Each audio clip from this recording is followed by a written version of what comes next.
I am cleaning, which is fucking awesome, but this is also a review for a movie called Abducted on Prom Night.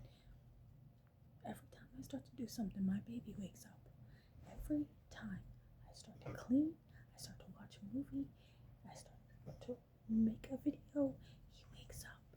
He says, "You do nothing." He's 19 months old, and I swear, he knows when I want to do stuff. I can't even eat. Respectfully, of course. I love that baby. My closet door just opened. I'm not as crazy as I sound. So this movie is actually interesting. It's good. Some of the acting is lull. It's called Abducted on Prime Night. It came out in 2023, and it's a thriller, which is an hour and 27 minutes long. So I definitely felt like it was a lot longer, but that's probably just because I felt like it was dull at times. These kids, traumatic event, one girl traumatized. Parents super strict, not super strict, but like super worried. Mom puts a tracker on her phone and says, "Yeah, you can go to prom." She says, "Cool," because she has a cool date. Spoilers. I'm gonna spoil stuff. Um, they get a limo. It's five friends. So two couples and a fifth wheel. The fifth wheel is not really the friend, but she's a friend of the main girl, Kimber. She's a friend of the main girl, Kimber. And she's like nerdy, asthmatic. Yeah, you get what I'm saying. Um, they get in limo. Limo takes them to secluded area. Secluded area means they're drinking. Limo driver says, "No, no drinking. You can't be drinking." Blah blah blah. They said, "We're teenagers. We want to live." And I'm exaggerating, of course. He says, "No drinking, no drinking. Drink and I take your phones away. I'll take your phones away and you keep drinking." And they're like, "No." He's like, "I can't have proof that you were drinking." And they're like, "Okay, cool." They hand over their phones with some resilience, but they still hand over their phones because they're fucking idiots.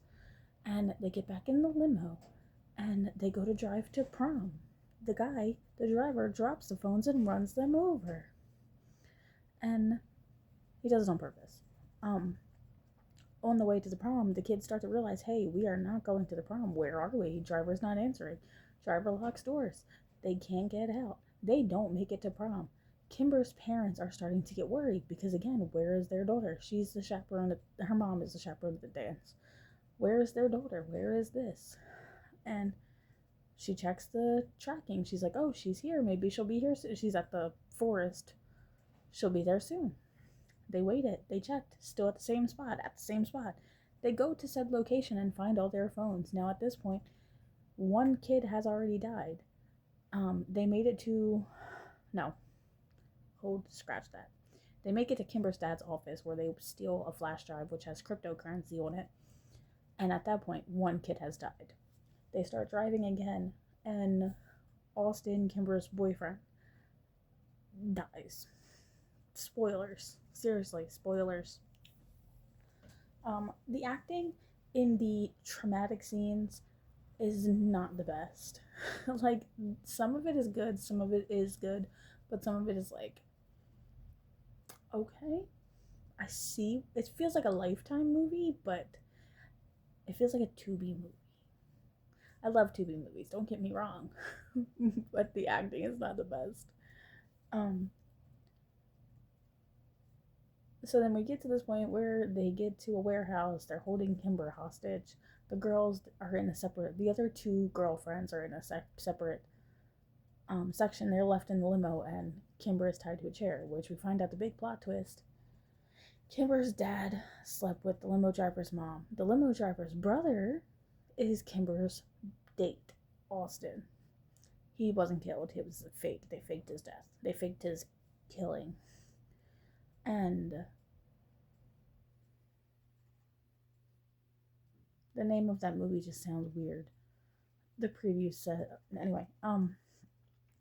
So the brothers Austin and limo driver, I can't remember his name, explained to Kimber like, hey, while they have her dad on the phone, your dad slept with our mom. They already knew he had an affair.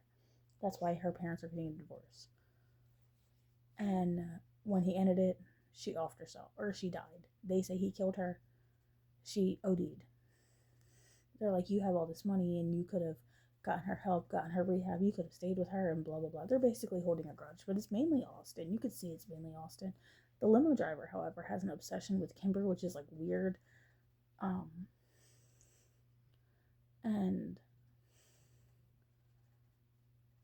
the dad is like, no, the dad, Kimber's mom, is like, he doesn't have that kind of money. He's broke. He's this. He's that. He's not. He's actually a secret millionaire because of the cryptocurrency, and that gets revealed also. The mom is like, "I'll never forgive you if they hurt my daughter," and blah blah blah.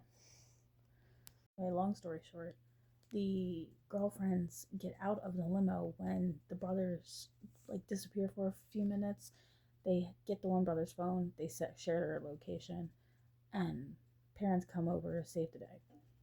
It's a decent ending. It's a decent movie. 3 out of 5 stars because it is a good twist. I mean, not twist. It is a good theme, storyline, idea. Have we seen it before? Sure, but did they make it interesting? Yeah, it's okay. I do wish, however, they had done more with the creepy brother. Um, the limo driver seemed to be stalker obsessed with Kimber. Why didn't we add more creep factor to that? You gave us a little bit, but why didn't we add more? Why didn't we show like flashback scenes of him stalking her, or flashback scenes of him like watching her and like analyzing her next move or something? I felt like that could have given it more oomph. When you have a bit of a lull movie, give us a little bit of oomph to make it pop. Anyway, my baby's waking up, so I have to get him to stay asleep. What are your thoughts on Abducted on prom night? Please comment, like, subscribe.